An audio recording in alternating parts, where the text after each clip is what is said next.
زدني علما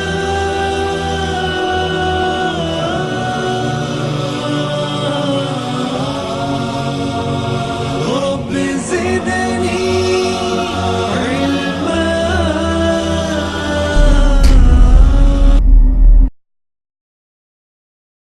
السلام عليكم ورحمة الله وبركاته. إن الحمد لله نحمده ونستعينه ونستغفره ونعوذ بالله من شرور أنفسنا ومن سيئات أعمالنا.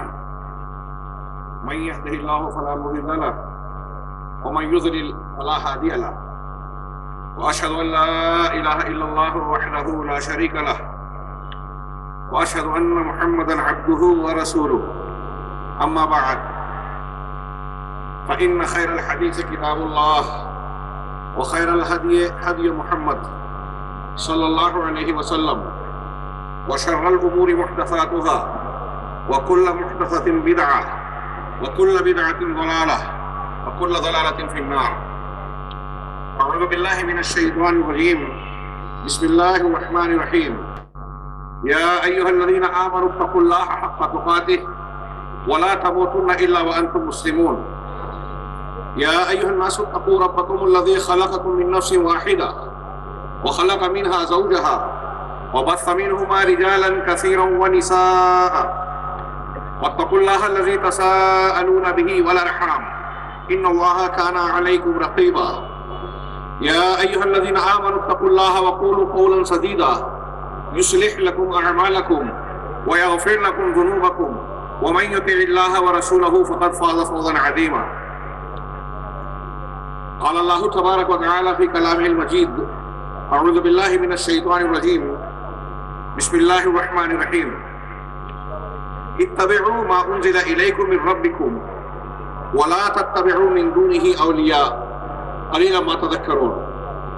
وقال تعالى إن ربكم الله الذي خلق السماوات والأرض في 6 أيام ثم استوى على العرش يغشي الليل النهار يطلبه حثيثا والشمس والقمر والنجوم مسخرات بأمره ألا له الخلق والأمر تبارك الله رب العالمين.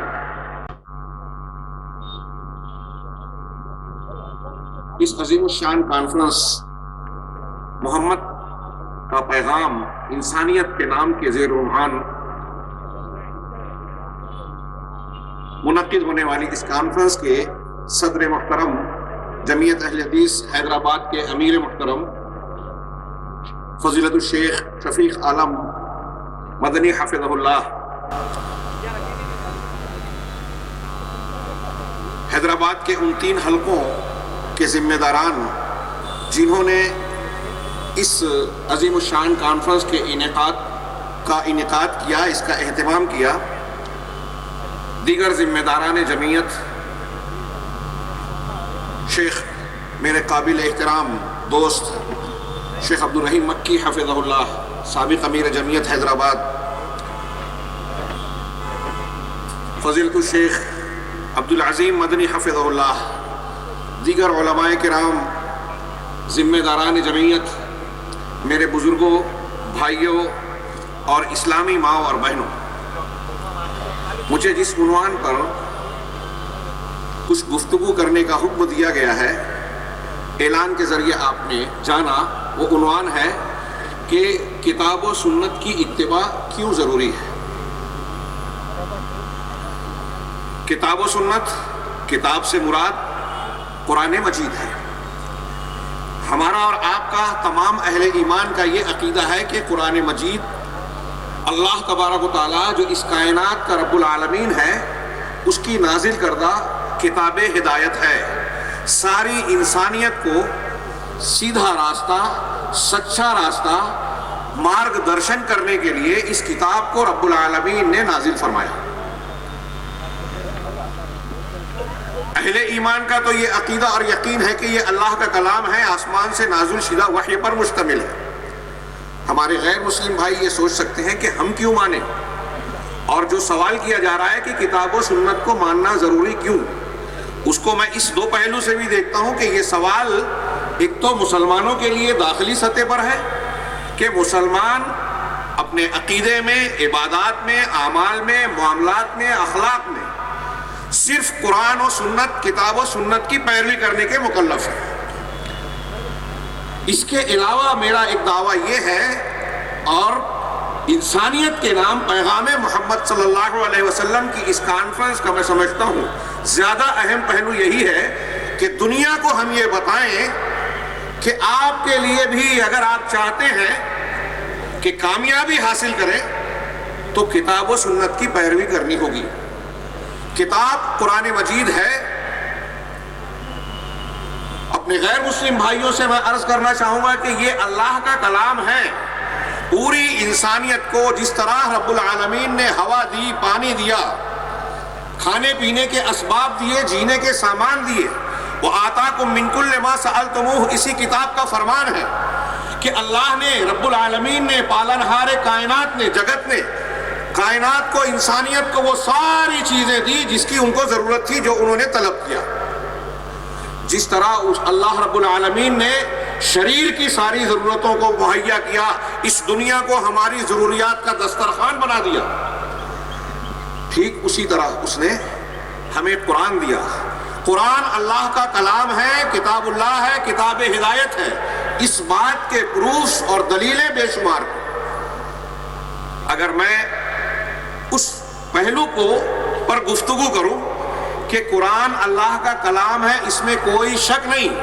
آپ جس طریقے سے اسے پرکھنا چاہیں، اس دعوے کو سچا اور جھوٹا کے معیار پر دیکھنا چاہیں اور یہ معلوم کرنا چاہیں کہ یہ دعویٰ سچا ہے، سچ اور جھوٹ کے جاننے کے دنیا کے ہر معیار پر آپ پرکھ لیں، یہ ثابت ہوگا کہ یہ قرآن اللہ کا کلام ہے، سارے انسانوں کی ہدایت کے لیے نازل کیا گیا ہے۔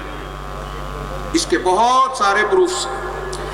اسی طریقے سے جناب محمد رسول اللہ صلی اللہ علیہ وسلم جن پر یہ قرآن نازل کیا، جن کے ذریعے اور مادھیم سے انسان کو یہ کتاب ہدایت اور اس کی شریعت سے نوازا گیا، انہی کی باتوں کو سنت کہا جاتا ہے، انہی کے طور طریقوں کو سنت اور حدیث کہا جاتا ہے۔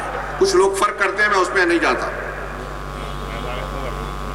اللہ کے نبی جناب محمد رسول اللہ صلی اللہ علیہ وسلم اللہ کے بھیجے ہوئے سچے پکے پیغمبر ہیں، ساری انسانیت کے لیے رحمت بنا کر آئے۔ وما ارسلناک الا رحمۃ للعالمین، ہم نے آپ کو سارے عالم کے لیے، بوڑھوں کے لیے، جوانوں کے لیے، عورتوں کے لیے، بچوں کے لیے، ساری انسانیت کے لیے، ہر قوم برادری کے لیے، یہاں تک کہ جانوروں حیوانات کے لیے، کائنات کی ماحولیات کے لیے، ہر عالم کے لیے ہم نے آپ کو رحمت بنایا، زحمت نہیں بنایا۔ آپ سچے رسول ہیں، اس بات کی دلیل بے شمار ہے۔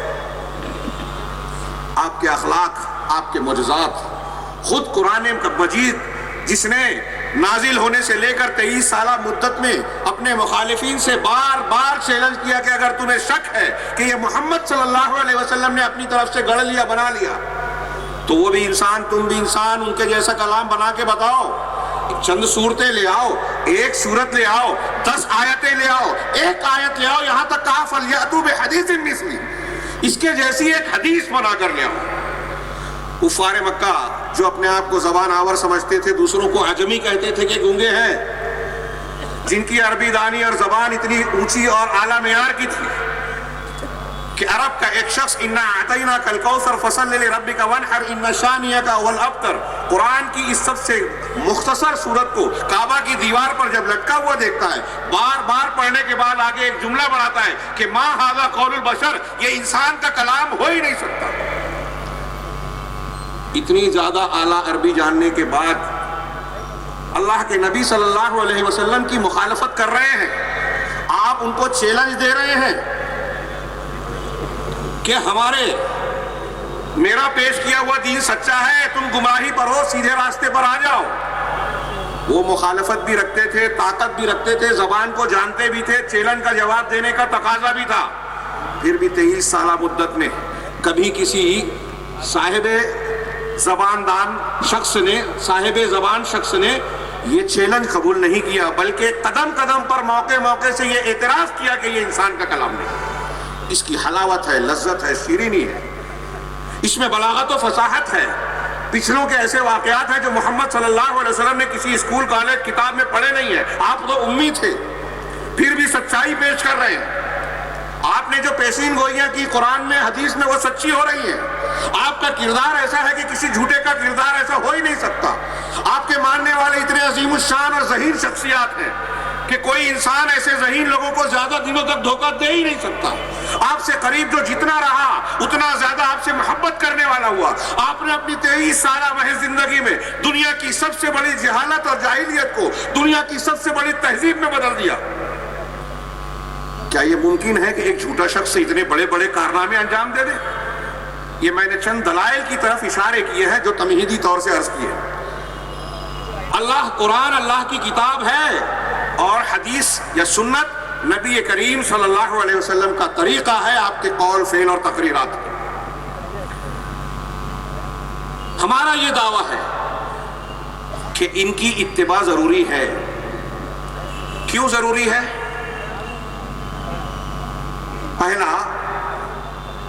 ایک پہلو یہ اس لیے ضروری ہے کہ انسان اگر اپنی عقل سلیم سے غور و فکر کرے تو عقل سلیم یہ فتویٰ دیتی ہے، یہ حکم دیتی ہے، یہ تسلیم کرتی ہے کہ انسان کو اللہ کا کلام اور اس کے بھیجے ہوئے رسول کی سنت ہی ماننی چاہیے.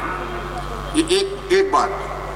دوسری بات، اگر انسان اپنی فطرت اور نیچر کے اعتبار سے غور کرے، میں اپنے غیر مسلم بھائیوں سے کے لیے یہ عرض کر رہا ہوں کہ فطرت سے اگر غور کرے تو فطرت بھی یہی کہے گی کہ اگر کسی کی ماننا ہے تو اس کی جس نے ہم کو پیدا کیا، جو ہماری فطرت کا خالق ہے.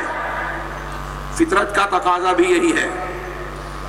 تیسرا، مسلمانوں کے لیے اس سوال کے جواب میں یہ عرض کروں گا کہ مسلمان اور مومن ہونے کا تقاضا یہ ہے، ایمان والا ہونے کا تقاضا ہے. ایمانی تقاضا یہ ہے کہ بندہ صرف قرآن و سنت کی اتباع کرے اور قرآن و سنت، کتاب و سنت سے ہٹ کر تمام دوسری چیزوں کی اتباع سے اپنے آپ کو روک لے. اس کی خود قرآن و حدیث میں بے شمار دلیلیں ہیں. پھر اسی کے ضمن میں ایک بات جس کو الگ سے بیان کروں گا کہ انسانی تاریخ میں بار بار جو تجربات کیے ہیں انسانوں نے مختلف معاشروں اور ادوار میں، وہ تجربات بھی اس بات کی گواہی دیتے ہیں کہ انسانوں کے بنائے ہوئے قوانین اور مذاہب انسانیت کے لیے پورے کے پورے خیر کے نہیں ہو سکتے. ہر مذہب میں کچھ نہ کچھ خیر ضرور ہوتا ہے،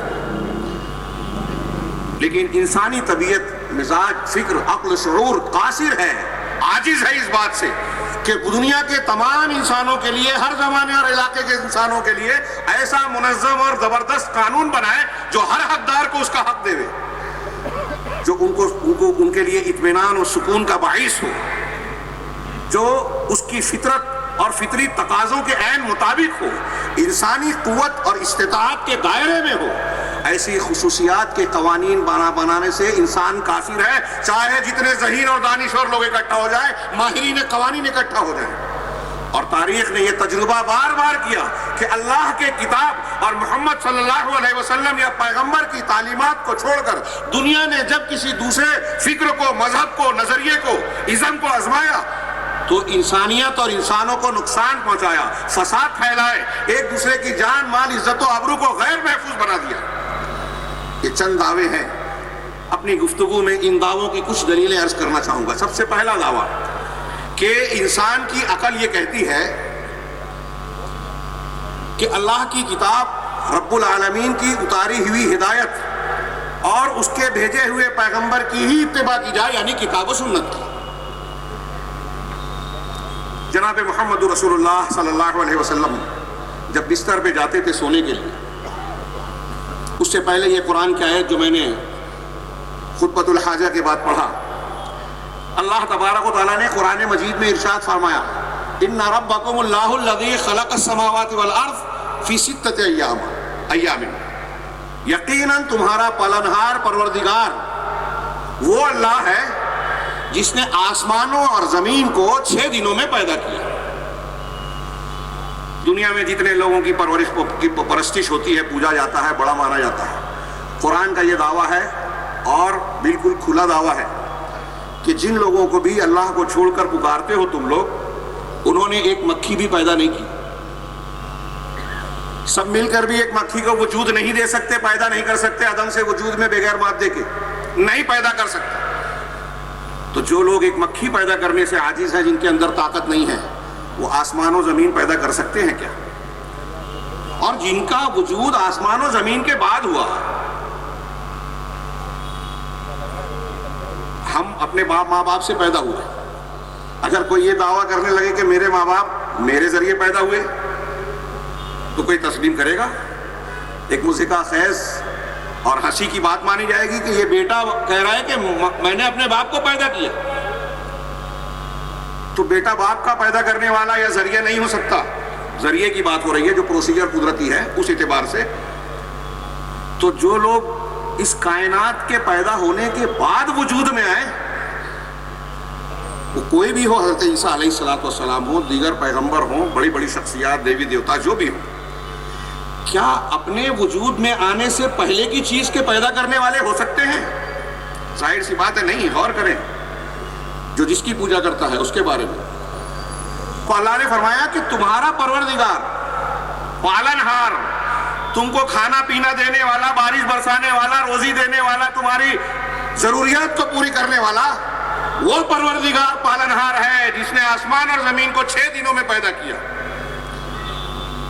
ثم استوى على العرش، پھر عرش پر مستوی ہو گیا، قائم ہو گیا۔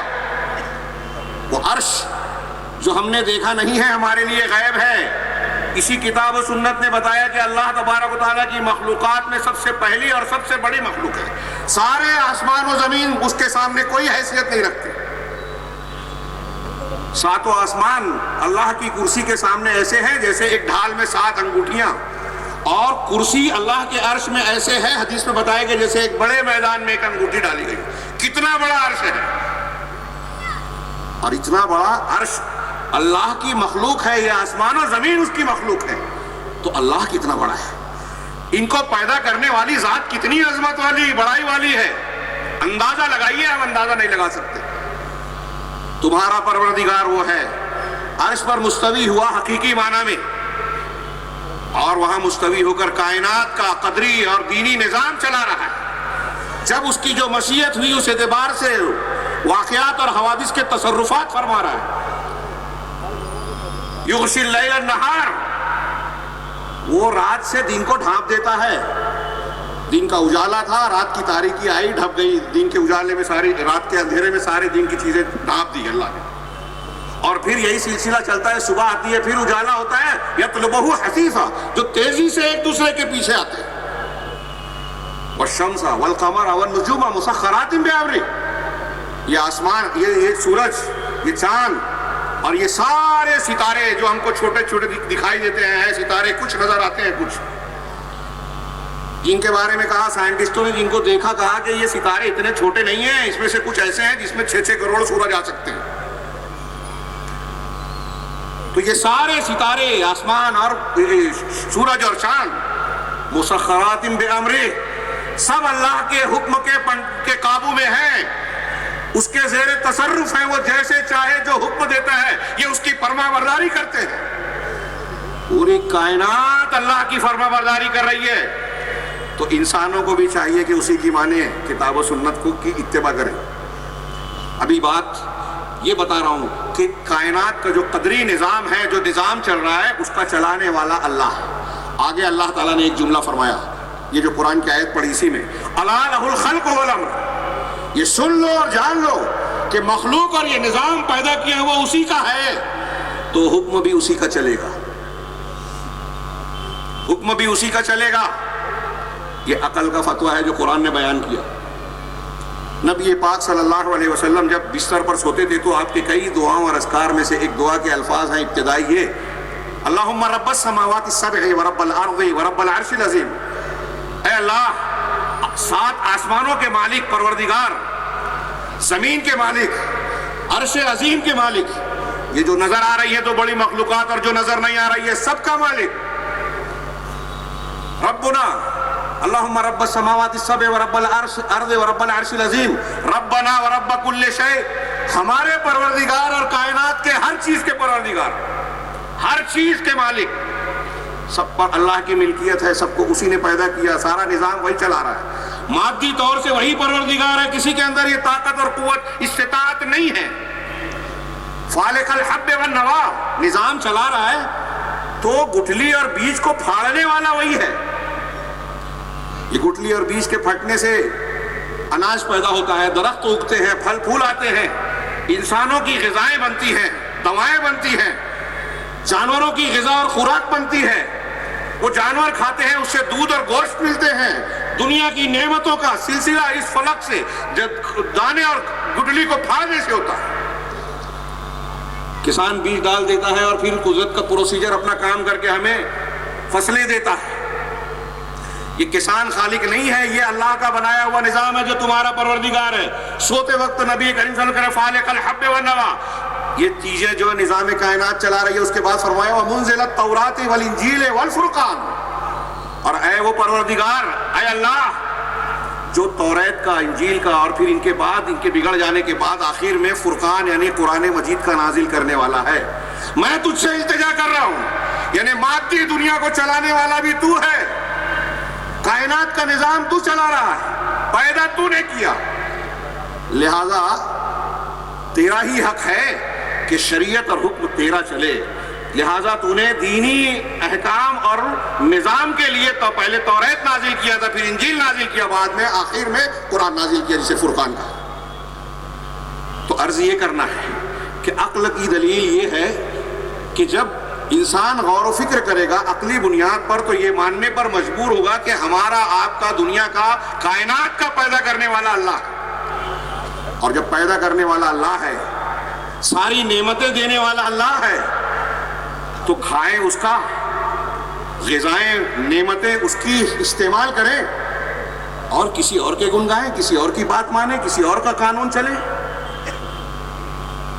اپنے گھر میں اگر والد کمانے والا ہولڈ رکھتا ہے، لوگوں کو گھر کی ضروریات فراہم کرتا ہے، بیوی بچوں کو، اور گھر کے بیوی بچے اس کی باتیں نہ مان کے کہیں کہ ہم پڑوس کی اور فلاں کی بات مانیں گے، تو باپ ناراض ہوگا، جبکہ وہ تو صرف کھلانے پلانے اور کچھ چیزوں کی ضروریات کا ذریعہ بنتا ہے، بہت سے معاملے میں خود بیوی بچوں سے فائدہ اٹھاتا ہے پلٹ کر۔ یہاں رب العالمین تو وہ ہے جس نے کائنات دی بلا کسی بدلے کی خواہش کے، ساری نعمتوں سے نوازا، سارا انتظام کیا، تو کیا یہ سمجھ میں آتی ہے بات کہ اس نے اس کائنات کو بلا وجہ پیدا کیا، اس کا کوئی مقصد نہیں ہے، ہم سے کوئی مطالبہ نہیں ہے؟ تو عقل یہ بھی کہتی ہے، فطرت یہ بھی کہتی ہے کہ اس نے پیدا کیا ہے تو اسی سے پوچھا جائے کہ کیوں پیدا کیا، اس نے پیدا کیا ہے تو اسی سے پوچھا جائے کہ کون سا مذہب، دھرم، طریقہ تیرا پسندیدہ ہے جس پر چل کے ہم تجھ کو خوش کر سکتے ہیں، جس کے لیے تو نے ہم کو پیدا کیا۔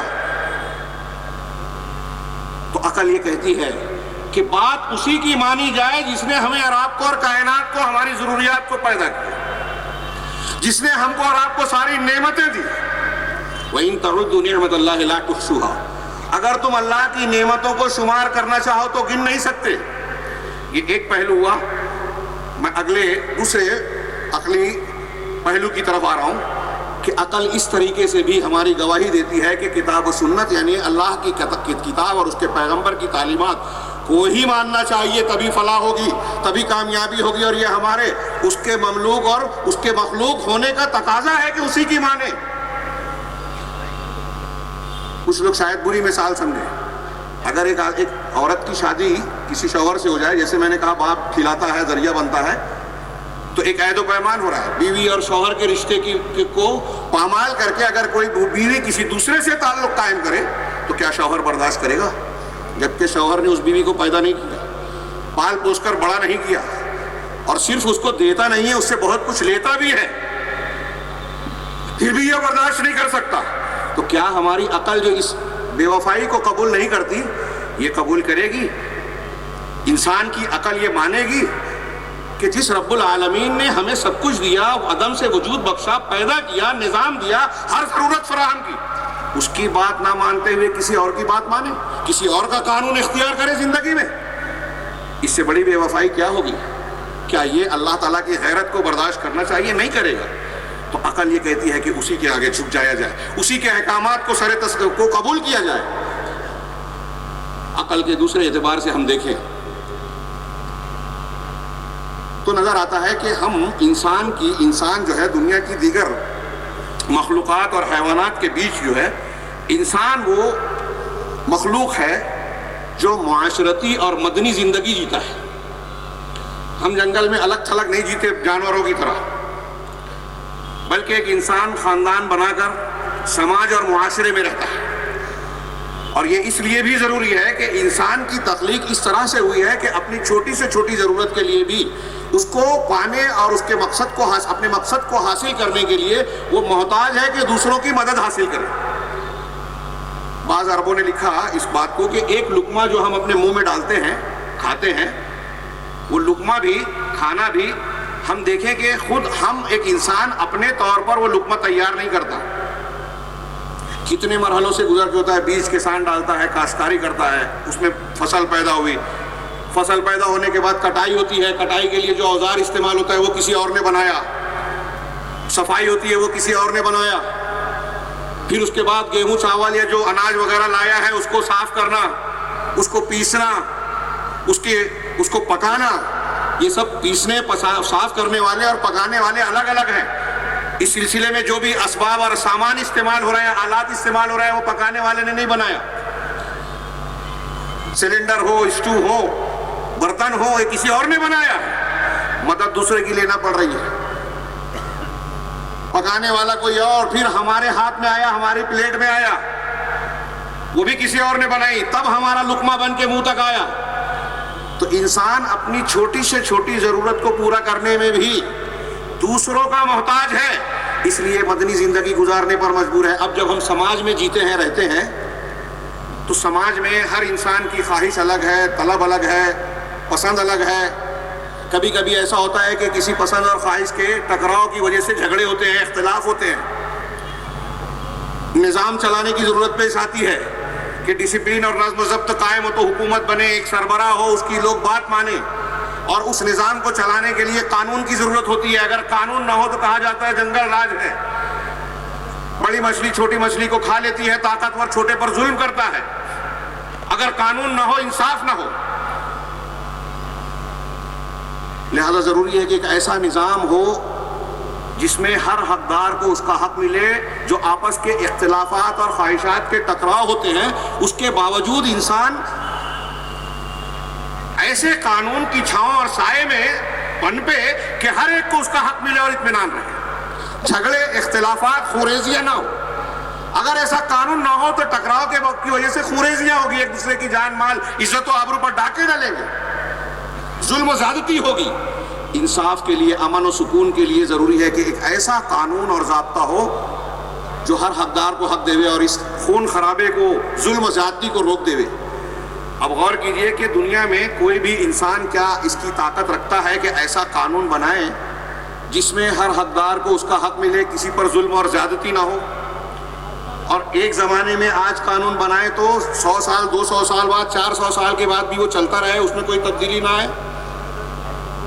ہمارا تجربہ انسانی تاریخ اور معاشروں کا کہ حالات بتاتے ہیں کہ دنیا میں کتنے بھی ذہین سے ذہین طبقہ یا دانشوروں کا طبقہ اکٹھا ہو جائے، حکومت بڑی سے بڑی بن جائے اور مل کر وہ ایسے قانون بنائے جس میں دعویٰ کیا جائے کہ ہر حقدار کو اس کا حق مل جائے گا، ایسا قانون بنانے میں وہ ناکام ہے. اور اس کا اعتراف خود انسانوں کو بھی ہے، کیونکہ دنیا میں جتنے بھی قوانین ہیں، ماہرین قوانین ایک زمانے کے جو قانون بناتے ہیں، اس کے 20 سال 25 سال 10 سال 50 سال کے بعد دوسرے ماہرین آتے ہیں اور کہتے ہیں کہ اس قانون میں خرابیاں ہیں، نقص ہے، خامی ہے، اس کو تبدیل کرنا چاہیے. انسانی قوانین میں بار بار ترمیم ہوتی ہے. معلوم یہ ہوا کہ انسان کا دماغ اتنا وسیع نہیں ہے کہ ہر علاقے کے انسانوں کی فطرت کو جانے، ہر علاقے کے لوگوں کی ضرورت کو جانے. آج کا انسان 20 سال کے بعد کے حالات سے واقف ہو، یہ نہیں ہو سکتا. لہذا عقل یہ کہتی ہے، فطرت یہ کہتی ہے کہ قانون بنانے والی ذات وہ ہونا چاہیے جو دنیا کے تمام انسانوں کی فطرت کو جاننے والا ہو، پیدا کرنے والا ہو، جو ہر حقدار کے حق کو سمجھنے والا ہو، عورتوں کے مزاج کو، مردوں کے مزاج کو، بوڑھوں کی ضروریات کو، بچوں کے تقاضوں کو، جوانوں کی خواہشات کو سمجھ کر ایک معقول نظم اور قانون دے اور ہر حقدار کو حق دینے کے بعد اس کو مطمئن کرے. ایسا قانون صرف خالق فطرت ہی دے سکتا ہے، خالق کائنات ہی دے سکتا ہے۔ اور وہی چیز جو ہماری آپ کی سارے انسانوں کی ضرورت ہے وہ اللہ تبارک و تعالیٰ نے قرآن اور نبی کی تعلیمات کی شکل میں دیا ہے۔ اس لیے میں اپنے غیر مسلم بھائیوں سے کہوں گا کہ جو میں نے باتیں اختصار کے ساتھ عرض کی ہے، اگر آپ اس پر غور کرتے جائیں گے تو اسی نتیجے پر پہنچیں گے کہ آپ کے لیے بھی، سارے انسانوں کے لیے بھی ضروری ہے کہ کتاب و سنت کی پیروی کریں۔ اگر اس کی پیروی نہ کی جائے تو صرف اشارہ کروں، آج دنیا کے حالات بھی بیان ہو رہے تھے، لوگ بڑے بڑے دعوے کرتے ہیں کہ جمہوریت میں لوگوں کی فلاح ہے، سیکولرزم میں لوگوں کے لیے کامیابی ہے۔ ابھی زیادہ دن نہیں گزرا، ایک صدی بھی پوری نہیں ہوئی، رشیا میں ایک انقلاب کے ذریعے سے پچھلی حکومت کا بادشاہت کا تختہ پلٹا گیا، سوشلزم آیا اشتراکیت کے نام سے، اور یہ معاشی مساوات کا دعویٰ کیا کہ کمائی ساری حکومت کی ہے اور لوگوں میں حسب ضرورت جو ہے سب کو انصاف کے ساتھ بانٹا جائے، ملکیت کا انکار کر دیا گیا۔ دعویٰ یہ تھا کہ اس طریقے سے لوگوں کی ضرورت اور حاجات کا، معاشیات میں اونچ نیچ کا خاتمہ کر دیا جائے گا، ہر ایک کو اس کے حاجات اور ضرورت کو پورا کرنے کا انتظام کیا جائے گا۔ سوشلزم کے سائے میں رشیا جب آگے بڑھا تو 70 سال کی عمر میں اس نظام کو خیر بات کہنا پڑا، اس کے سارے دعوے کھوکھلے ثابت ہوئے، اور خود وہاں کے لوگوں نے سوشلزم کی قبر کھود دی روس کے اندر، اس کے لیڈران کے پتلوں کو اور ان کی لاشوں کو جو ہے پھر سے دفن کر دیا، یہ کہہ کر کے انہوں نے ہمیں گمراہ کیا تھا، ہمیں اور بڑے مسائل کی دلدل میں ڈال دیا۔ مساوات شکم کوئی فلسفہ نہیں تھا، اس کے مقابلے میں آج ایک چیز چل رہی ہے امریکہ، یورپ اور دوسرے مقامات پر، کیپٹلزم اور پھر اور بھی نظریات اور ازم ہے۔ اس میں سرمایہ دارانہ نظام نے سود خوری کو بڑھاوا دیا، مادہ پرستی کو فروغ دیا، انسانی ہمدردی مر گئی، طاقتور ہوتا جا رہا ہے، مالدار تر ہوتا جا رہا ہے، غریب تر ہوتا جا رہا ہے، بے روزگاری بڑھتی جا رہی ہے، انسان کو مادہ پرست جانور کی طرح بنا دیا کہ انسان کا وجود اس کا شریر ہے، اور بھی کچھ نظریات ہیں، فرائیڈ کا نظریہ اباحیت کا اور دوسرے فلاسفہ کا، اپنے دماغ سے قانون بنایا، اور شروع میں یا کچھ لوگوں کو لگا کہ یہ انسان کے لیے بہت اچھا قانون ہے، مذہب ہے، لیکن آج وہاں دیکھیے بوڑھے ماں باپ رو رہے ہیں اولڈ ایج ہوم روم میں۔ ایک ماں باپ بوڑھے ہو گئے تو کہا کہ یہ پرانی چیز ہو گئے، اب ہمارے زندگی کے عیش اور طرب میں، موج مستی میں یہ رکاوٹ بنتے ہیں، انہیں گھر سے نکالا، اولڈ ایج ہوم کے حوالے کر دیا۔ اب ہندوستان میں بھی یہ قصے چل رہے ہیں، باپ کی موت ہوئی، اولڈ ایج ہوم کے ذمہ داروں نے پہلے بیٹے کو فون کیا، کہا میں ایک میٹنگ میں ہوں، میرے فلاں بھائی کو فون کرو، اس سے کہا کہ میں ایک بزنس ٹور پہ ہوں، فلاں بھائی کو فون کرو، اس نے بھی اپنی مصروفیت بتائی تو کہا کہ وہ بہن ہے میری، اس سے کرو، بہن کو کہا کہ میں اپنے دوستوں کے ساتھ ٹور پر آئی ہوں، پکنک منا رہی ہوں، میں پیسوں کا انتظام کر دوں گی، ان کی تجہیز و تکفین کا انتظام کر دیا جائے۔ ایک رپورٹ آئی کہ سویڈن کے ایک اولڈ ایج ہوم میں، جس میں کچھ 25 یا 35 لوگ بوڑھیاں موجود تھیں، کچھ مسلمان دعات پہنچتے ہیں، ان کے سامنے توحید رکھنے کے بعد قرآن کی ان آیتوں کو تلاوت کیا جس میں والدین کے حقوق بتائے گئے، وبالوالدین احسانا، ان میں سے کوئی بوڑھا ہو جائے تو اس کی خدمت کی جائے، ان کے ساتھ حسن سلوک کیا جائے، ان کو اف نہ کہا جائے۔ یہ آیتیں پڑھ کر سنائی، بوڑھے رونے لگے، اور ان بوڑھوں میں سے ایک بوڑھے آدمی نے کھڑے ہو کر کہا، یہ جو میں آج اس اسٹیج سے محمد کا پیغام انسانیت کے نام بیان کر رہا ہوں، اس بوڑھے آدمی نے قبول کرتے ہوئے ایک مسلمانوں سے شکایت کی اور کہا کہ تم لوگوں نے یہاں آنے میں 40 سال کی دیری کر دی، 40 سال پہلے اگر مجھے یہ تعلیم ملی ہوتی تو اپنے بچوں کو میں نے یہ سبق پڑھایا ہوتا، اور آج اپنی تنہائی میں یہ غم و اندوہ کے آنسو بہاتے ہوئے ششک نہیں رہا ہوتا۔ کاش یہ قرآن کی تعلیم ہم کو جوانی میں ملتی، ہم اسے قبول کرتے اور اپنے بچوں کی اس اعتبار سے تربیت کرتے۔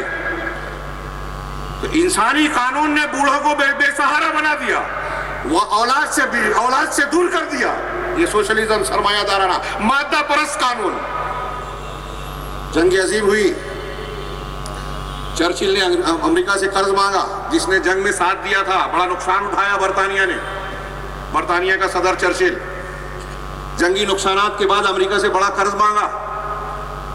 امریکہ نے سوال کیا کہ ٹھیک ہے قرض ہم دیں گے لیکن کتنی شرح پر سود دو گے, سود کا کیا معاملہ ہوگا, ہمیں منافع اور فائدہ کتنا دو گے.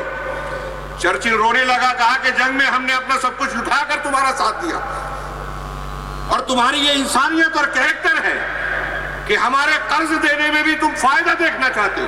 یہ انسانی بے مروتی ہے کہ اب دولت سے سود خوری نے ایسا کہا کہ آپ کا بھائی آپ سے قرض مانگے کہ میرے والد کا آپریشن ہے, تو آپ کہیں گے کہ میں اگر آپریشن کے لیے پیسہ دوں تو آپ دے پاؤ گے کہ نہیں دے پاؤ گے. یہ پیسہ اگر میں بینک میں رکھوں تو مجھ کو سود ملے گا, بڑھ کر ملے گا. آپ تو اتنا ہی دو گے, اور دو گے نہیں دو گے, کب دو گے گارنٹی بھی نہیں. انسانی مروت کو مار دیا ان قوانین نے, انسان کو مختلف قسم کے مسائل میں الجھا دیا. آج بوڑھی عورتیں بوڑھے مرد بے سہارا ہیں, جوان آوارہ ہیں, ناجائز تعلقات عام ہیں, ایڈز, خودکشی, نفسیاتی, ذہنی, جنسی بیماریاں دنیا کو اپنی لپیٹ میں لے رہی ہیں. رپورٹ کے مطابق 97 کی رپورٹ ہے کہ 1.5 کروڑ مریض ایڈز کے صرف بر اعظم امریکہ میں تھے, اور یہ جنسی بے راہ روی کا نتیجہ تھے. اللہ کی کتاب اور اس کے رسول کی تعلیمات جس پر ہم بحث کر رہے ہیں کہ کتاب و سنت کو کیوں ماننا ضروری ہے, ہم یہ کہہ رہے ہیں کہ اگر کتاب و سنت کو یہ دنیا مان لے وے, اس کی اتباع کر لے وے, تو ایڈز کی بیماری عام نہیں ہوگی, دہشت گردی کا وجود نہیں ہوگا, لوگوں کے لیے بوڑھوں کو بے سہارا چھوڑنے کا موقع نہیں ہوگا, اولاد بے سہارا نہیں ہوں گے, بیواؤں کو لوگ گندی نگاہوں سے نہیں دیکھیں گے, موبائل کا اس کا گندا استعمال نہیں ہوگا جس میں آج نوجوان ملوث ہے. ان سب بیماریوں سے, قباحتوں سے بچنا ہے. ہر حقدار کو حق دینا ہے, بزرگوں کو عزت دینی ہے, عورتوں کو تقزز دینا ہے, ان کے حقوق دینا ہے. عورتوں یتیموں پر ظلم نہ ہو یہ چاہتے ہیں تو ضروری ہے کہ اللہ کی کتاب اور اس کے رسول کی سنت کی اتباع کی جائے. قرآن و حدیث, کتاب و سنت کی اتباع اس لیے ضروری ہے کہ اس کے بغیر کوئی قانون انسانوں کو ان کے حقوق نہیں دیتا.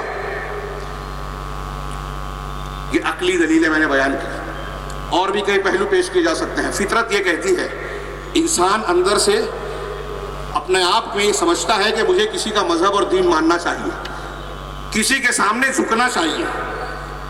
مذہب کا ماننا انسانی فطرت کا جز ہے. اب یہ انسانی فطرت کسے مانتی ہے؟ قرآن نے کہا فَأَقِمْ وَجْهَكَ لِلدِّينِ حَنِيفًا فِطْرَتَ اللَّهِ الَّتِي فَطَرَ النَّاسَ عَلَيْهَا. اپنے دین کو, مذہب کو اللہ دین کی طرف یکسو کر دو, اللہ کی طرف موڑ دو, سب سے کٹ کر ہٹ کر. یہ اللہ کی فطرت ہے, توحید, جس پر انسانوں کو پیدا کیا. اللہ کے رسول نے فرمایا کل مولود یولد علی الفطرہ, ہر بچہ فطرت پر پیدا ہوتا ہے. فابواہ یہودانہ او ینصرانہ او یمجسانہ, ماں باپ اسے یہودی, نصرانی اور مجوسی بناتے ہیں. وہاں یہی مذہب تھے دوسرے اسلام کے علاوہ, اس لیے مذاہب کا نام لیا. تو نصرانی, مجوسی, انسان پیدا نہیں ہوتا, مسلمان پیدا ہوتا ہے, توحید پر پیدا ہوتا ہے, اسلام پر پیدا ہوتا ہے. فطرت بھی یہ کہتی ہے کہ جو ہمارا مالک ہے اسی کے بات ماننا چاہیے. فطرت کا بھی یہی تقاضا ہے. لہذا ہم اپنے دنیا کے ساری انسانیت کو اس اسٹیج سے یہ پیغام دیتے ہیں کہ دنیا کی فلاح, کامیابی, کامرانی اور سارے مسائل کا حل اس ذات کے بنائے قانون میں ہے جو دنیا کو پیدا کرنے والا ہے, کائنات کو بنانے والا ہے, ساری انسانیت کو اور اس کی فطرت کو پیدا کرنے والا ہے. اور وہی جانتا ہے کہ کس کا کیا حق ہے. زمانے گزر جائیں, حالات تبدیل ہو جائیں, لیکن وہی ذات ہے جو ان تقاضوں کو سمجھتی ہے. موقع ہوتا تو میں مثالیں دیتا. آگے بڑھیے کہ مسلمانوں کے لیے اب بات کہیں کہ مسلمانوں کے سامنے بھی آج بہت سارے منہج, افکار اور طریقے, فرقے بن گئے. تو ہم کس کی بات مانیں؟ دعویٰ سب کرتے ہیں قرآن و حدیث کو ماننے کا, لیکن پھر اس کے اندر ذیلی دعوے ہوتے ہیں کہ ہم فلاں مسلک کے ہیں, فلاں بزرگ کی مانیں گے, ہمارے قائد فلاں ہیں, ہماری عقل میں یہ بات آتی ہے قرآن و حدیث کے خلاف تو ہم عقل کی بات مانیں گے, ہمارا ذوق یہ کہتا ہے, ہمارے پرکھوں کی روایت یہ کہتی ہے, روایت کو مانیں گے, رسم و رواج کو مانیں گے. تو میں یہ عرض کروں ایسے سارے مسلمانوں سے کہ ایمان کا بھی تقاضا ہے کہ آپ اور ہم صرف کتاب و سنت کی پیروی کریں. ایمان کا تقاضا. قرآن کے بہت سے مقامات میں سے ایک مشہور آیت سورہ نساء کی, اللہ تبارک و تعالیٰ نے ارشاد فرمایا یا ایھا الذین آمنوا, اے ایمان والو, کہ اطیعوا اللہ، اللہ کی اطاعت کرو۔ اللہ کی اطاعت کیسے ہوگی؟ اس کی کتاب کو مان کر، اس کی کتاب کی اطاعت کر کے۔ وَأَطِیعُوا الرَّسُولَ، اور رسول کی اطاعت کرو۔ یہ ایک جملہ ایک مسلمان کو سمجھانے کے لیے کافی ہے کہ کلام رب العالمین ہے، ہدایت ربانی ہے، آسمان سے نازل شدہ وحی کے الفاظ ہیں کہ مانو تو کس کی مانو؟ اللہ کی یعنی قرآن، رسول کی یعنی حدیث اور سنت۔ وَأُولِي الْأَمْرِ مِنْكُمْ، اب یہاں آپ دیکھیے اولو الامر کی بھی ہے، اس میں آگے نہیں جا رہا ہوں فی الحال۔ ان دونوں کی اطاعت کی مطابقت میں آپ دوسری اطاعتیں کر سکتے ہیں، امیر کی، والدین کی، فلاں اور فلاں کی۔ یہ اطاعت تابع ہے اللہ اور اس کے رسول کی اطاعت کی۔ تو اصل اطاعت کتاب و سنت کی کرنی ہے۔ یہاں آیت کا پہلا ٹکڑا دیکھیے کہ اللہ تبارک و تعالیٰ نے خطاب کیا یا ایھا الذین آمنوا، اے ایمان والو، اور اس کے بعد حکم دے رہا ہے کہ اطاعت کرو۔ مفسرین اور صحابہ اور تابعین اور دوسرے بہت سارے لوگ لکھتے ہیں کہ اللہ تبارک و تعالیٰ نے جہاں کہیں لوگوں کو یا ایھا الذین آمنوا کہہ کر اس کے بعد کوئی حکم دیا، یہ اس بات کی طرف اشارہ ہے کہ ایمان لانے کا تقاضا یہ ہے کہ آپ اگر مومن ہو، ایمان والے ہو، تو آگے والا حکم مان لو، اس کو تسلیم کر لو۔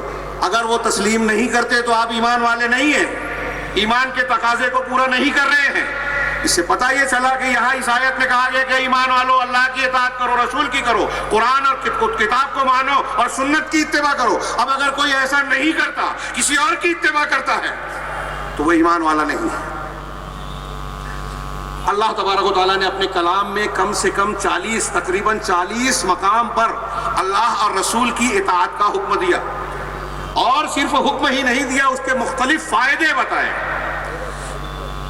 اور اجمالی طور سے اگر میں کہوں تو یہ دعویٰ پیش کر سکتا ہوں اور علی وجہ البصیرہ اس بات پر ایمان رکھتا ہوں، سارے لوگ اہل علم اس پر ایمان رکھتے ہیں کہ دنیا اور آخرت کے جتنے بھی فائدے ہیں، غیر مسلم مسلم دونوں بھائیوں سے کہہ رہا ہوں، محمد کا پیغام انسانیت کے نام یہ ہے کہ آپ اگر دنیا کے سارے فائدے چاہتے ہیں، امن و امان چاہتے ہیں، سکون چاہتے ہیں، دکھ، پریشانی، الجھن، بیماریوں سے نجات چاہتے ہیں، مرنے کے بعد کی کامیابی چاہتے ہیں، اس دنیا کے بعد والی دنیا میں نجات اور عظیم اور دردناک عذاب سے تحفظ اور نجات چاہتے ہیں، جنت چاہتے ہیں، ہمیشہ کی سکھوں سے بھری زندگی چاہتے ہیں، تو اللہ کی اور رسول کی اتباع ضروری ہے۔ اللہ کی کتاب اور اس کے رسول کی سنت کی اتباع میں دنیا اور آخرت کے سارے فائدے ہیں۔ اللہ اور اس کے رسول کی اتباع نہ کرنے سے دنیا اور آخرت کے سارے نقصانات۔ صرف اس ایک جملے کے تناظر میں اگر میں کہوں تو میں سمجھتا ہوں تقریر کا حاصل ہوگا کہ کتاب و سنت کی پیروی کیوں ضروری ہے۔ اس لیے ضروری ہے کہ اگر آپ چاہتے ہیں کہ دنیا میں آپ کو سکون ملے تو اس سے ملے گا، امن ملے تو اس سے ملے گا، ہر حقدار کو حق ملے تو کتاب و سنت کی پیروی سے ملے گا، اختلافات کا خاتمہ ہو تو کتاب و سنت کی وجہ سے ملے گا، اللہ کی رحمت ملے تو کتاب و سنت کی وجہ سے ملے گی، ان کی پیروی کرنے سے۔ دنیا کی جنت بھی ان کی پیروی سے ملے گی، ایمان کی، اور آخرت کی جنت بھی ان کی پیروی سے ملے گی، کتاب و سنت کی۔ چند فوائد بعض دلیلوں کے ساتھ اللہ تبارک و تعالیٰ نے حکم دیا وَاعْتَصِمُوا بِحَبْلِ اللَّهِ جَمِيعًا وَلَا تَفَرَّقُوا، اللہ کی رسی کو سب مل کر مضبوط پکڑ لو۔ وہ رسی کیا ہے؟ اللہ کی کتاب، اس کا دین، رسول کی سنت۔ اللہ کی رسی کی تشریح کرتے ہوئے کسی نے کہا کہ یہ صراط مستقیم ہے، کسی نے کہا اسلام ہے، کسی نے کہا قرآن ہے، کسی نے کہا محمد رسول اللہ صلی اللہ علیہ وسلم ہے۔ سارے معنی درست، سب ایک دوسرے کے مترادف ہی ہیں۔ صراط مستقیم وہی ہے جو قرآن و سنت بتا رہی ہے، قرآن و سنت وہی ہے جو صراط مستقیم ہے، اسلام وہی ہے جو اللہ کے کلام اور رسول کی سنت میں صلی اللہ علیہ وسلم۔ تو اللہ کی رسی کو سب مل کر مضبوط پکڑ لو، ولا تفرقوا۔ اس سے پتہ چلا کہ قرآن و حدیث کو پکڑنے میں، مضبوط پکڑنے میں اتحاد و اتفاق کی بنیادیں چھپی ہوئی ہیں، اور اس کو جیسے جیسے چھوڑتے جائیں گے اختلافات پیدا ہوں گے۔ ابھی یہ بات تھوڑی سی تشریح آگے کروں گا۔ کتاب و سنت کو اگر اختیار کرتے ہیں، اس کی اتباع کرتے ہیں، تو ہم دنیا میں گمراہی سے محفوظ رہیں گے اور آخرت میں اللہ کے عذاب سے بچ جائیں گے، بدبختی سے بچیں گے۔ یہ قرآن نے کہا، اللہ نے فرمایا فَمَنِ اتَّبَعَ هُدَايَ فَلَا يَضِلُّ وَلَا يَشْقَىٰ، سورہ طٰہٰ میں فرمایا کہ جو میری ہدایت کی پیروی کرے گا۔ اللہ کی ہدایت کیا ہے؟ فلاں کا قول، فلاں کی رسم و رواج، فلاں کے خیال، فلاں کا وجدان، اس کا خواب، اس کا کش، اس کی رائے، اس کا اجتہاد نہیں۔ اللہ تبارک و تعالیٰ نے کہا اتبعوا ما انزل الیکم من ربکم ولا تتبعوا من دونہ اولیاء، جو میں نے شروع میں آیت پڑھی کہ جو تمہارے پروردگار نے آسمان سے نازل کیا اس کی اتباع کرو، اس کی پیروی کرو۔ کیا نازل کیا؟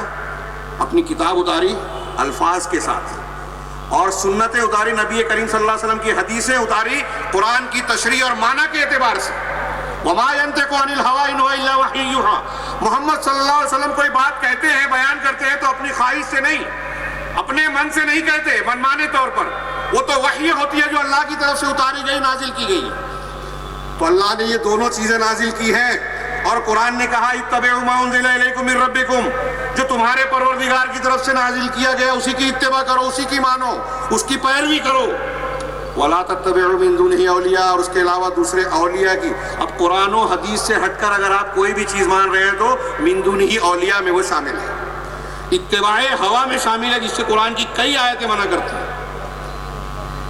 اور جو اللہ نے نازل کیا کتاب و سنت، وہی اللہ کی ہدایت ہے، جو سورہ طٰہٰ کی آیت میں کہا وَمَنِ اتَّبَعَ هُدَايَ فَلَا يَضِلُّ وَلَا يَشْقَىٰ، جو میری ہدایت کی پیروی کرے گا، اتباع کرے گا، وہ نہ گمراہ ہوگا اور نہ بدبخت ہوگا۔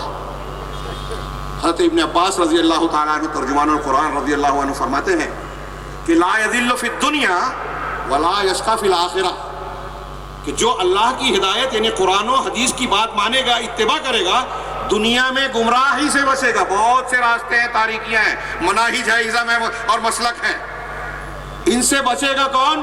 جو اللہ کی رسی کو، ہدایت کو پکڑے گا، قرآن و حدیث کو، اتباع کتاب و سنت کرے گا، تو وہ دنیا میں گمراہی سے بچے گا اور آخرت میں بدبختی سے یعنی ناکامی سے بچے گا، اللہ کے عذاب سے بچے گا۔ وَمَنْ أَعْرَضَ عَنْ ذِكْرِي فَإِنَّ لَهُ مَعِيشَةً ضَنكًا، اسی آیت کے آگے اللہ نے فرمایا جو میرے ذکر سے اعراض کرے گا، اللہ کا ذکر کیا ہے؟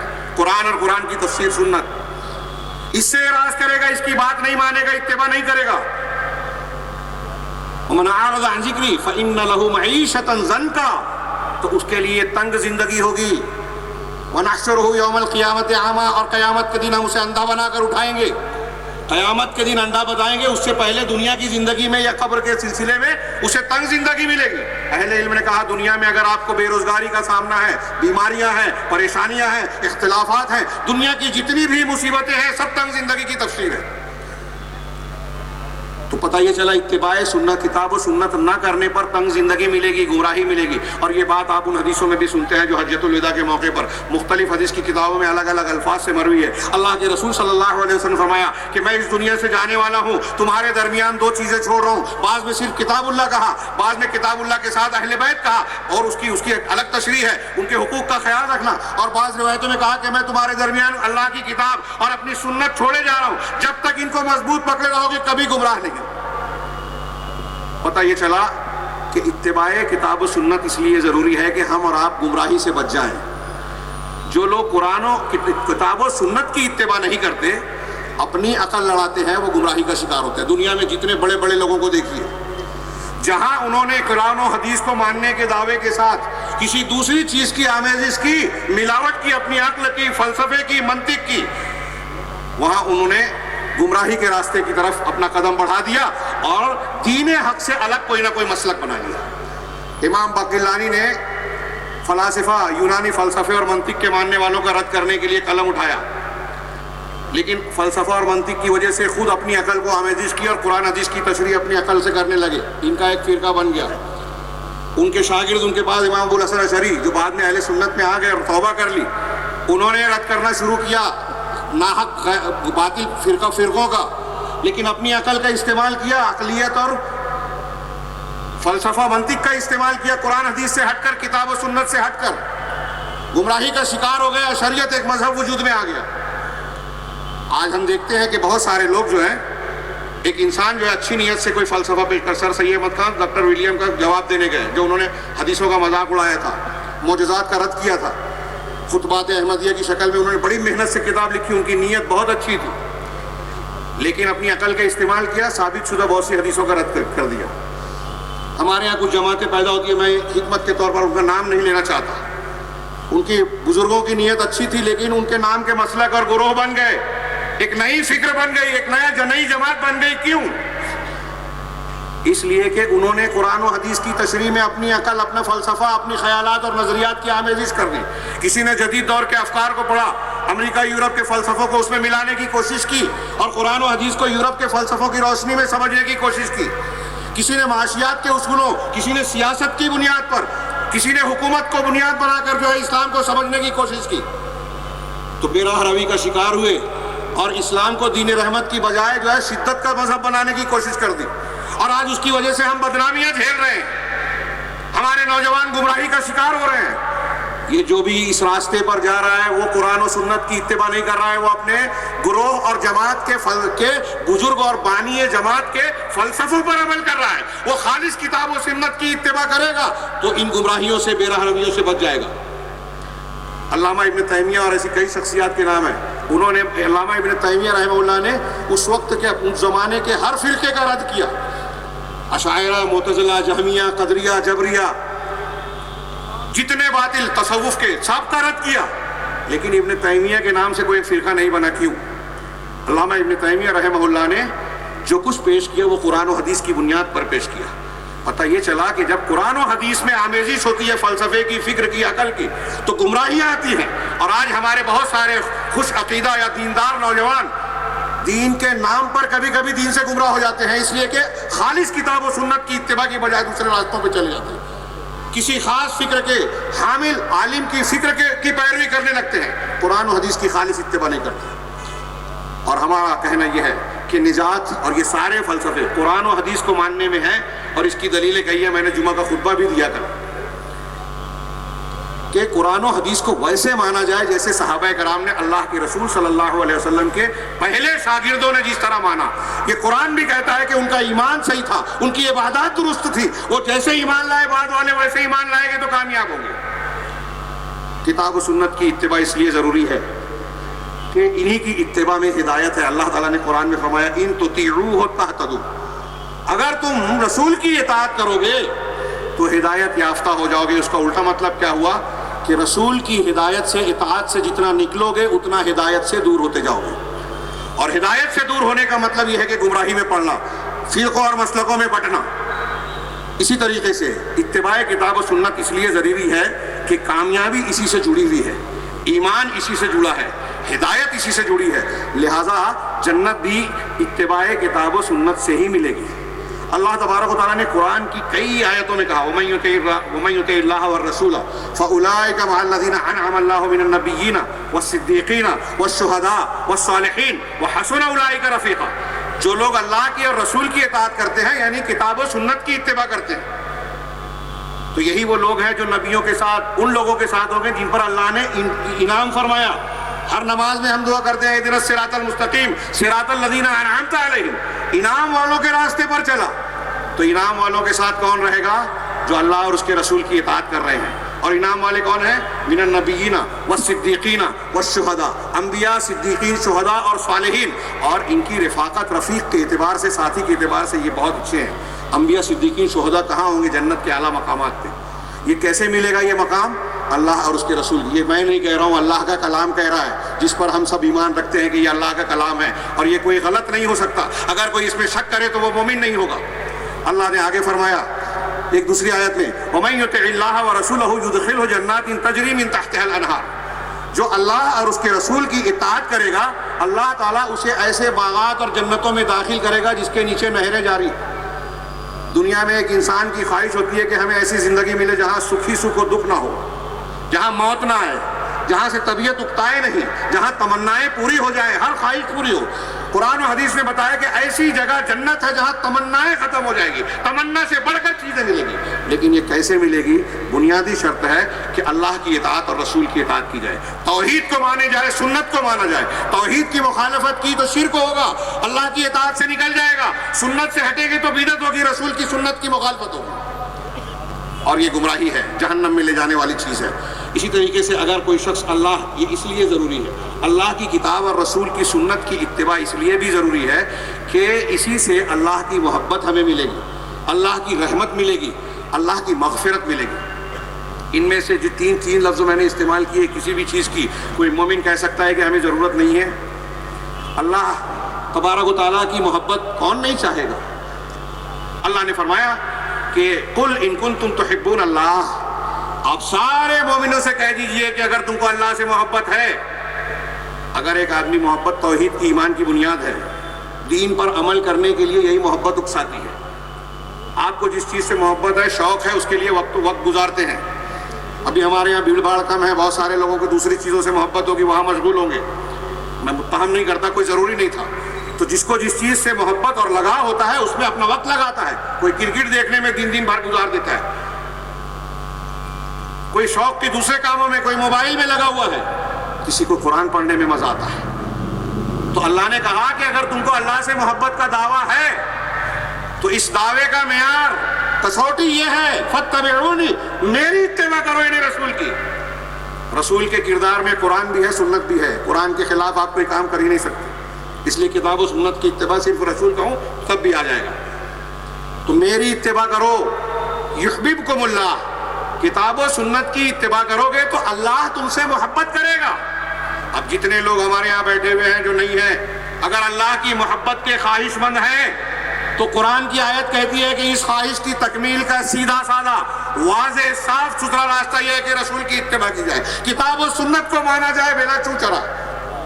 ویسے جیسے صدیق اکبر نے مانا تھا، جیسے عمر فاروق نے مانا تھا، جیسے عثمان غنی نے مانا تھا رضی اللہ عنہم، اور جیسے دیگر صحابہ اور خلفائے راشدین نے مانا تھا. فاتبعونی، میری اتباع کرو، یحببکم اللہ، اللہ تم سے محبت کرے گا، ویغفر لکم ذنوبکم، اور تمہارے گناہوں کو معاف کر دے گا. وقت زیادہ ہو جائے گا ورنہ میں تفصیل سے یہ بتاتا کہ دنیا اور آخرت میں ہمارے لیے جتنی بھی مصیبتیں ہیں، میں اکثر تقریروں میں خطبات جمعہ میں یہ بات کہتا رہا ہوں کہ مسلمانوں کے لیے ڈرنے کی چیز کسی کے ہتھیار، کوئی سپر پاور، کوئی دشمن، اس کی سازش نہیں ہے. ہمارے لیے خوف کی چیز دنیا کی کوئی طاقت نہیں ہے. ہمارے لیے خوف کی چیز اگر کوئی ہے تو وہ ہمارے اپنے گناہ ہیں. لہذا ہمارے اللہ کے عذاب سے، دنیا کے ہر قسم کی پریشانیوں سے، مصیبتوں سے، آخرت کے عذاب سے اگر بچنا ہے، بارش رکی ہے تو اللہ تعالیٰ نے بتایا استسقا پڑھ کے گناہوں کی مغفرت طلب کرو، استغفروا ربکم انہ کان غفارا، اپنے رب سے مغفرت طلب کرو، وہ بڑا غفار، بڑا معاف کرنے والا ہے. یرسل السماء علیکم مدرارا، تم پر موسلادھار بارش برسائے گا. ویمددکم باموال وبنین، مال اور دولت اور اولاد کے ساتھ تمہاری مدد کرے گا. ویجعل لکم جنات ویجعل لکم انہارا، تمہارے لیے باغات اور تمہارے لیے نہریں بنا دے گا. کب؟ اپنے گناہوں سے معافی مانگو. مطلب گناہوں کی وجہ سے نعمتیں ہم سے رکتی ہیں. اللہ کی نعمتیں اور رحمتیں گناہوں کی معافی کے ساتھ آتی ہے. اور اللہ تبارک و تعالیٰ نے اس آیت میں فرمایا کہ تم اللہ کی رسول کی اتباع کرو گے، کتاب و سنت کی اتباع کرو گے تو اللہ تمہارے گناہوں کو معاف کرے گا. گناہوں سے معاف، گناہوں کے بچ گئے ہم لوگ تو دشمنوں کی چالوں اور سازشوں سے بچ جائیں گے، جہنم کے عذاب سے، برزخ کے عذاب سے، دنیا کے عذاب سے بچ جائیں گے. میرا وقت ختم ہو چکا ہے، میں چند دعوے پیش کر کے بات کو سمیٹتا ہوں. یہ چند فوائد، 2-3 فوائد جو بہت اہم ہیں کہ اتباع کتاب و سنت کے ذریعے سے اللہ کا رحم ملتا ہے. اللہ تعالیٰ نے سورہ توبہ میں جو ارشاد فرمایا وَيُطِيعُونَ اللَّهَ وَرَسُولَهُ أُولَٰئِكَ سَيَرْحَمُهُمُ اللَّهُ، مسلمان مردوں اور عورتوں کے بارے میں کہا کہ وہ کئی صفات کے ساتھ یہ ایک صفت رکھتے ہیں کہ وہ اللہ اور اس کے رسول کی اطاعت کرتے ہیں. یہی لوگ ہیں جن پر عنقریب اللہ رحم فرمائے گا. یا ایھا الذین آمنوا اطیعوا اللہ واطیعوا الرسول لعلکم ترحمون. قرآن کی یہ آیت دوسری میں نے پڑھی کہ تم اللہ کی اطاعت کرو، رسول کی اتباع کتاب و سنت کرو تاکہ تم پر رحم کیا جائے. اللہ کے رحم کی ہمیں ہر وقت ضرورت ہے، بلکہ اللہ کے رسول نے فرمایا کہ اللہ کی رحمت اور رحم کے بغیر، فضل کے بغیر کوئی شخص جنت میں نہیں جائے گا. پوچھا گیا کیا آپ بھی؟ فرمایا ہاں میں بھی. ہاں میں بھی، الا یہ کہ اللہ تعالیٰ اپنے رحم اور رحمت اور مغفرت سے ڈھانپ لے.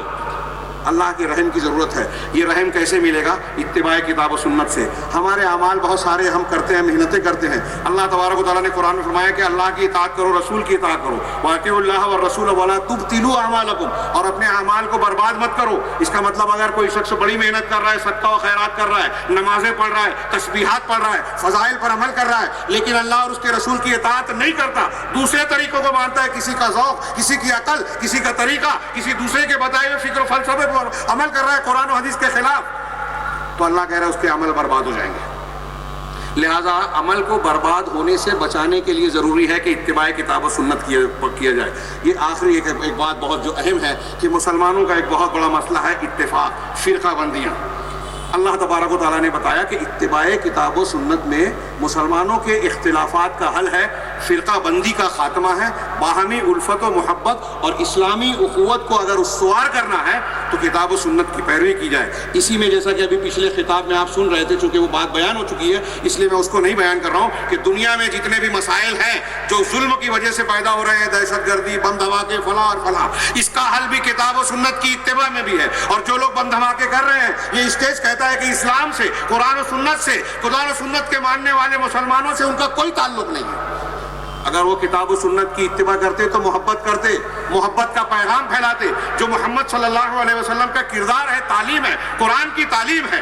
اللہ تبارک و تعالیٰ نے فرمایا کہ اگر تمہارے درمیان اختلاف ہو جائے، فَإِن تَنَازَعْتُمْ فِي شَيْءٍ فَرُدُّوهُ إِلَى اللَّهِ وَالرَّسُولِ، تو اس اختلاف کو حل کرنے کے لیے اللہ اور اس کے رسول کی طرف پلٹاؤ، یعنی کتاب و سنت کی اتباع کرو. اس سے یہ بھی پتہ چلا کہ قرآن و حدیث میں ہمارے تمام اختلافات کا حل ہے. تب تو اللہ نے حکم دیا، اگر ہمارے اختلافات کا حل قرآن و حدیث میں نہیں ہوتا تو یہ حکم نہیں دیتا. اور اللہ کے رسول کی وہ حدیث یاد کیجئے کہ میری امت 73 فرقوں میں بٹے گی، سب جہنم میں جائیں گے سوائے ایک کے، اور وہ کون ہوگی؟ جس پر میں اور میرے صحابہ ہیں. تو جو آپ کا طریقہ ہے، یعنی سنت کو ماننے والوں کا، صحابہ کے ماننے والوں کا طریقہ ہے، اس طریقے سے جو فرقہ جیسے جیسے ہٹتا گیا، جتنا انحراف اختیار کیا گیا اتنا وہ فرقوں میں بٹتا گیا. جو شخص اس دوسرے کسی طریقے کو اختیار نہیں کرتا، نبی کے طریقے پر، یعنی کتاب و سنت کی اتباع صحابہ کے طریقے پر کر رہا ہے، تو وہ جماعت ہے، وہ فرقہ نہیں ہے، وہ جہنم سے محفوظ رہے گا. لہٰذا فرقہ بندی سے بچنا ہے تو اللہ اور اس کے رسول کی بات کو مانا جائے، اتباع کی جائے اور فرقوں میں تقسیم ہونے سے بچا جائے. اللہ نے ایک آیت میں فرمایا وَأَطِیعُوا اللَّهَ وَرَسُولَهُ، اللہ کے اور اس کے رسول کی اطاعت کرو، وَلَا تَنَازَعُوا، اور آپ جھگڑو نہیں، فَتَفْشَلُوا، کہ نظامت کرو، جھگڑو نہیں، فَتَفْشَلُوا وَتَذْهَبَ رِيحُكُمْ، ورنہ تم ناکام ہو جاؤ گے اور تمہاری ہوا اکھڑ جائے گی، حکومت چلی جائے گی، روب و دبدبہ نہیں رہے گا، کوئی قوت اور شان نہیں رہے گی مسلمانوں کی. کیوں؟ قرآن و اللہ اور اس کے رسول کی اتباع نہیں کرو گے تو ہوا اکھڑ جائے گی. اور آج مسلمانوں کی ہوا اکھڑی ہے اس لیے کہ ہم نے اطاعت الہی، کتاب و سنت کی اطاعت کو چھوڑ دیا ہے. میرے بھائیوں، اللہ تبارک و تعالیٰ کا قرآن یہ کہتا ہے کہ ان ھذا القرآن یہدی للتی ہی اقوم، کہ یہ قرآن وہ کتاب ہے جو سب سے بہترین راستے کی رہنمائی کرتی ہے. وقت ہوتا تو میں یہ بیان کرتا کہ دنیا کے جتنے مذاہب ازم ہیں ان کے مقابلے میں قرآن کی اور اللہ کے رسول کی تعلیمات ایسی ہیں، عقیدے سے لے کر پیشاب پاخانے کے آداب تک ہر چیز ایسی ہے کہ اگر آپ اس کا موازنہ دوسرے مذہب کی تعلیم سے کریں گے تو یہ کہنے پر مجبور رہیں گے کہ سب سے بہترین تعلیم اس کی ہے. زندوں کے، مردوں کے، بوڑھوں کے، عورتوں کے حقوق جیسے اسلام اور قرآن نے دیے کسی نے نہیں دیے. لہٰذا اس لیے اتباع ضروری ہے کہ سب سے بہترین قانون یہی ہے، سارے لوگوں کے حقوق کی حفاظت کرتا ہے. اور آخری بات یہ کہ اتباع کتاب و سنت نہ کرنے سے بہت سے نقصانات ہیں، سارے فتنے، شرور دنیا اور آخرت کے آئیں گے. ایک آیت پیش کروں، اللہ کے رسول، اللہ تعالیٰ نے فرمایا فَلْيَحْذَرِ الَّذِينَ يُخَالِفُونَ عَنْ أَمْرِهِ أَن تُصِيبَهُمْ فِتْنَةٌ، کہ جو لوگ اللہ کے رسول کی حکم کی مخالفت کرتے ہیں انہیں اس بات سے ڈرنا چاہیے کہ انہیں فتنہ پکڑ لے یا دردناک او يُصِيبَهُمْ عَذَابٌ أَلِيمٌ. تو دنیا کی جتنی بھی پریشانیاں ہیں وہ فتنے میں مان لیجئے، شرک و کفر و نفاق اور خرابیاں ساری فتنہ ہے. اللہ کے رسول، اللہ تعالیٰ فرما رہا ہے کہ رسول کی سنت کی مخالفت جو کرے گا وہ فتنے میں پڑ جائے گا اور آخرت میں دردناک عذاب میں پڑ جائے گا. کئی قرآن کی آیتیں کہتی ہیں کہ وہ دردناک عذاب کا شکار ہوگا. تو میں اختصار کے ساتھ بات کو سمیٹتے ہوئے آخری جملے میں عرض کروں گا کہ اتباع کتاب و سنت اس لیے ضروری ہے کہ ہماری دنیا اور آخرت کے سنورنے، سدھرنے اور کامیاب ہونے کا سارا دار و مدار اسی پر ہے کہ اللہ کی کتاب اور اس کے رسول رسول کی سنت کو مان لیں۔ میں یہ عرض کرنا چاہتا ہوں کہ دنیا کے لوگوں کو بھی ہم کو یہ پیغام دینا ہے کہ دنیا میں امن قائم کرنا ہے، عدل و انصاف کی بہار لانی ہے، ہر حقدار کو اس کا حق دینا ہے، کمزوروں کو اوپر اٹھانا ہے، غریبوں کو حقوق دلانا ہے، بے روزگاروں کو روزگار دلانا ہے، سود کی لعنت سے بچنا ہے، انسانی ہمدردی پیدا کرنی ہے تو کتاب و سنت کی اتباع کرنی ہوگی، محمد صلی اللہ علیہ وسلم کے پیغام کو قبول کرنا ہوگا۔ اسی میں دنیا انسانیت کی نجات ہے، اسی میں کامیابی ہے، اور یہ اسٹیج اسی پیغام کو دینے کے لیے سجایا گیا ہے۔ اللہ تبارک و تعالیٰ سے دعا ہے کہ ہم یہ پیغام جو دوسروں تک زبان سے پہنچانے کی کوشش کر رہے ہیں، اللہ تعالیٰ ہمارے اعمال بھی ایسے بنا دے کہ دنیا ہمارے کردار کو دیکھ کر یہ کہے کہ مسلمان کی اتباع کتاب و سنت جو کرتا ہے وہ جھوٹ نہیں بولتا، وہ چوری نہیں کرتا، وہ کسی کے ساتھ ظلم نہیں کرتا، وہ بم دھماکہ نہیں کر سکتا، وہ کسی کو نقصان نہیں پہنچا سکتا، انسان کا قتل تو دور کی بات ہے، ایک جانور کو بھی ناحق قتل نہیں کر سکتا۔ اللہ تبارک و تعالیٰ ہمیں سچا پکا مسلمان بنائے، دنیا میں اسلام کا داعی بنائے، سچا داعی بنائے، اسی پر موت دے اور اس کی برکت سے دنیا اور آخرت کے تمام شرور و فتن سے محفوظ رکھے۔ میں آخر میں اللہ تعالیٰ کا شکریہ ادا کرتا ہوں کہ آپ کے درمیان حاضر ہونے اور کچھ باتیں عرض کرنے کی توفیق دی، اور دعا کرتا ہوں کہ اللہ تعالیٰ مجھ سے اور آپ سے یہ چیزیں قبول فرمائے، اور اس کے بعد جمعیت اہل حدیث حیدرآباد حلقہائے حیدرآباد کے جو مختلف جنہوں نے اس جلسے کا انعقاد کیا ہے، اس میں جن لوگوں نے محنت کی ہے، جن لوگوں نے مالی ہے کسی بھی قسم کا تعاون دیا ہے، ان تمام کے لیے دعا کرتا ہوں کہ اللہ تبارک تعالیٰ یہ سارے اعمال اللہ تبارک تعالیٰ ان کے نامہ اعمال میں خیرات کے طور پر درج فرما لے، اور اسے ان کے دنیا اور آخرت کی بھلائیوں کا ذریعہ بنا دے، اور یہ تمام امت کے لیے خیر کا باعث اس کانفرنس کو بنا دے۔ اقول قولی ھذا واستغفر اللہ لکم سائر المسلمین وصلی اللہ علی نبینا محمد۔ مزید علماء اور مقررین کے بیانات سننے کے لیے ہمارے YouTube چینل کو سبسکرائب کیجیے۔ جزاک اللہ۔